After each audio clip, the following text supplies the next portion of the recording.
Okay, welcome to California Traditions at San Juan Bautista. And today we're going to take a look at some rope work as used around livestock and with a particular emphasis on the Bolin knot, which is a really important knot for any work around any livestock, and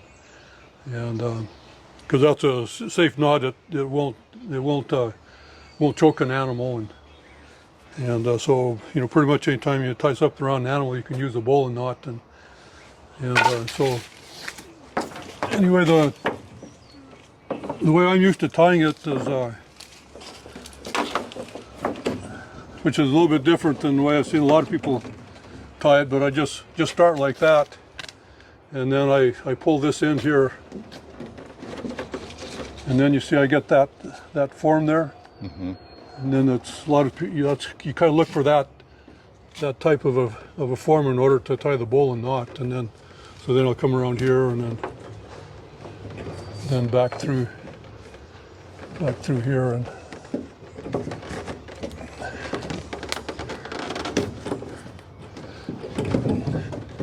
then so that gives me the bowline knot. And the Californios apparently called it the nudo del pescuezo, which means like the neck knot.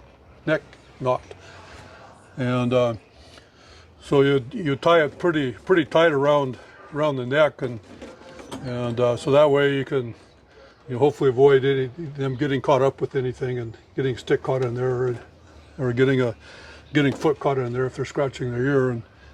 And then this is actually a lot safer than having a halter on a horse, because they're much less likely to get caught on something with just the bowline tied around the neck than they are with a halter. So the Californios, it seems like they really weren't familiar with the halter, and so they would just use this to lead an animal around, and if they needed something like a halter, they would tie it into the mecate here.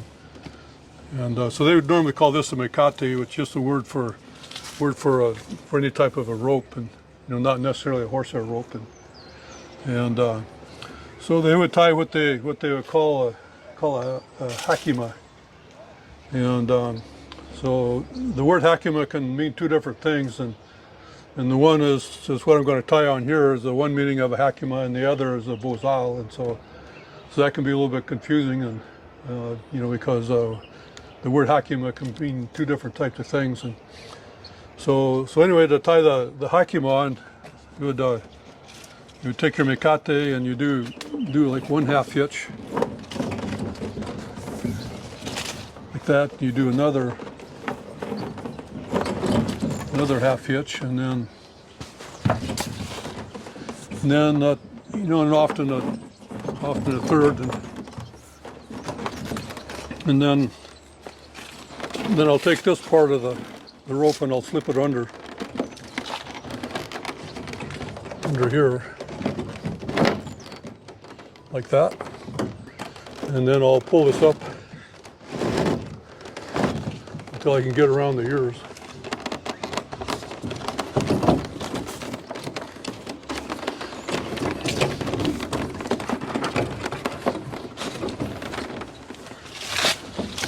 And so that was the hakima, and so that served the function of a halter, and it seems like they really didn't know what a halter was, and so this was their version of a halter. And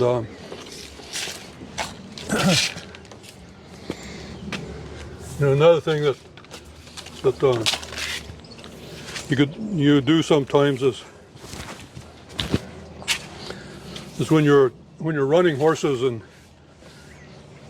anybody that's run horses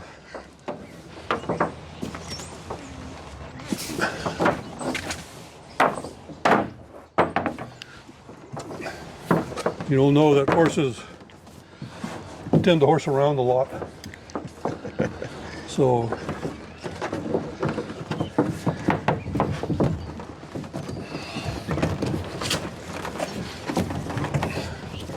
don't have quite enough rope there to tie bowline, but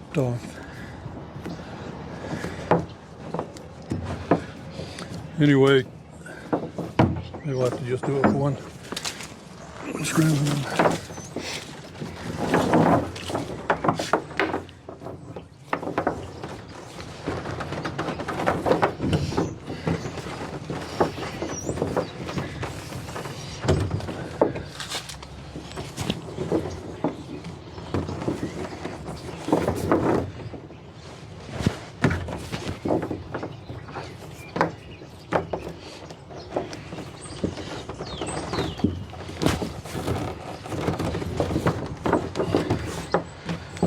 And then tie a Bolin there, and then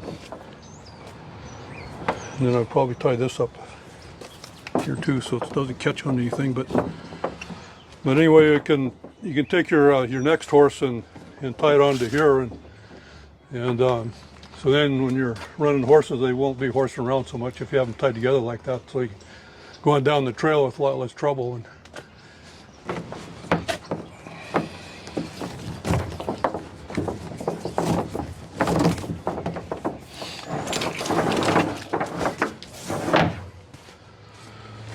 But horses would be picketed a lot. You tie them out overnight, and you know, and this is kind of the first part of the training that horses would do is they'd learn how to be picketed, and so you leave them overnight and then tie them to a stake or a bush or something like that, and then they go around for as far as the Mikatu would let them go, and they could graze a little bit, and you know, they might get their feet caught up in it and get all tangled up with their feet, but as long as they don't get their tangled up in the neck, they're okay, and it's a learning experience. They learn how to not panic when they get tangled up in the rope, and then to wait until you come and rescue them. And so as far as picketing and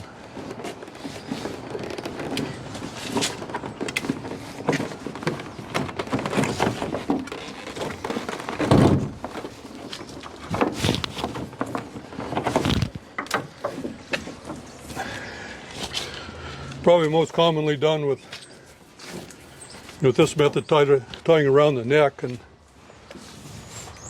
but another way that I've done it is to just tie around the pastern of the horse, and you know, that actually works pretty well, and not that many people would do it, but in my experience, that's a fairly good way to picket a horse, and so just tie a Bolin around the pastern here, and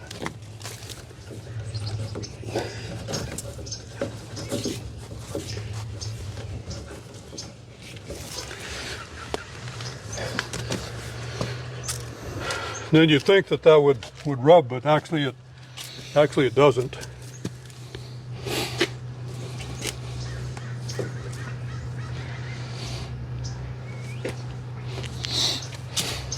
So that's kind of the one way that I do it personally, and so a couple other things that we can maybe talk about with rope work is, particularly as it relates to early California traditions, is a way that they would ride bareback, you know, using usually a rawhide surcingle kind of a thing, and so they would use this. This was probably in early California called a faja cuera, which means a sash to go around your cuera, which is like a leather jacket that they would wear. And so they would commonly wear it around their waist, and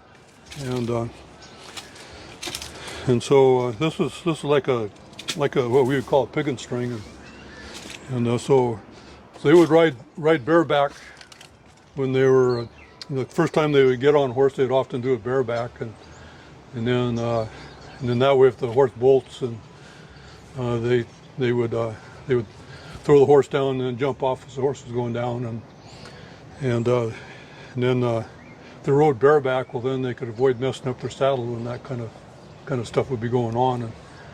And then also when they would do the horse races, they would ride bareback too.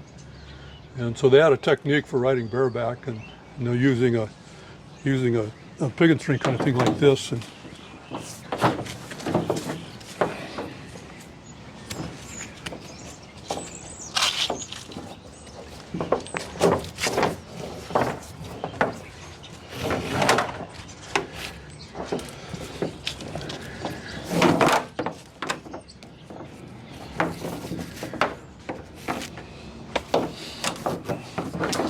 And then they would measure how long to make it by putting their fist in there. This would be a little bit tight, so I'll loosen up a little bit. And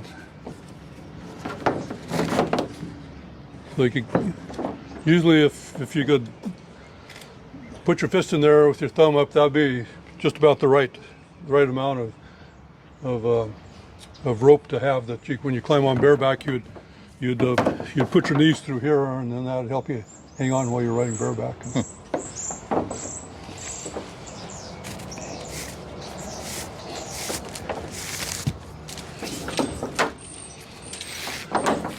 And probably one other thing I could do is demonstrate how these were used as hobbles. Because hobbles were another thing that were often used along with picketing horses, and so that the horse can move around and get a little bit to eat, and then also to avoid tying horses up so they never learn to pull back, and avoid some wrecks where the horse is tied up to something solid and pulling back and breaking things or pulling buildings down, all that kind of thing. And so whenever you're kind of off your horse, you'd either picket the horse or else hobble the horse.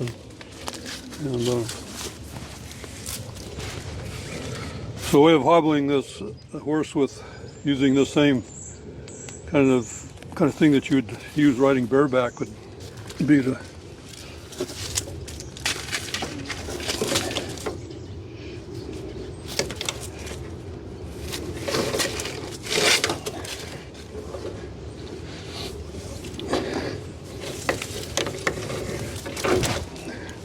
you go around once like that, and then you want to make sure that you don't tie it so that this will tighten up around the fetlock of the animal. And so I'll go and I'll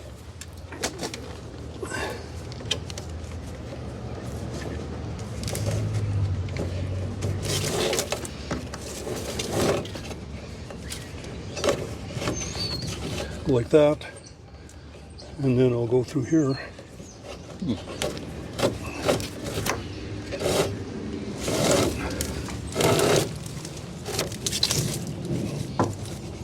And in this way, that's just not going to tighten up. And then I'll just do some half hitches around here.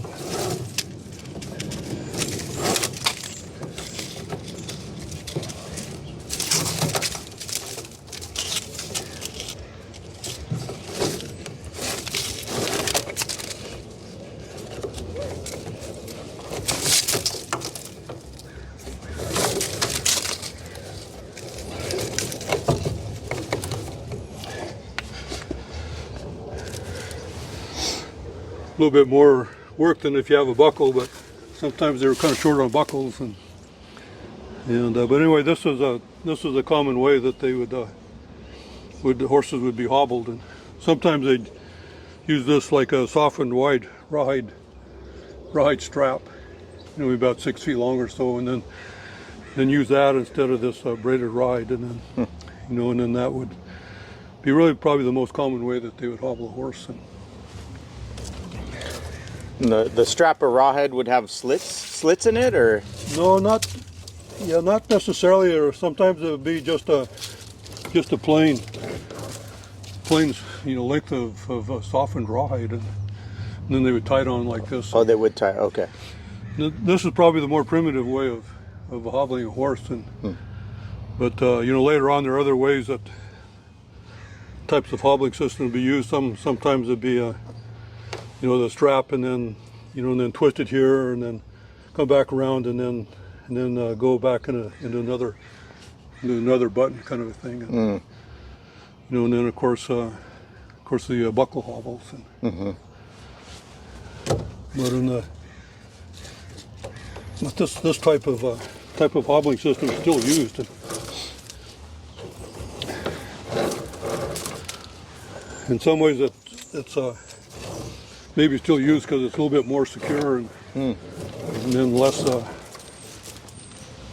accident prone than any other type of hobble. So even though it's a little bit more complicated to put it on, if you're going to have a horse hobbled all night long, you know, this might have some advantages, and it's a little bit more secure and less accident prone.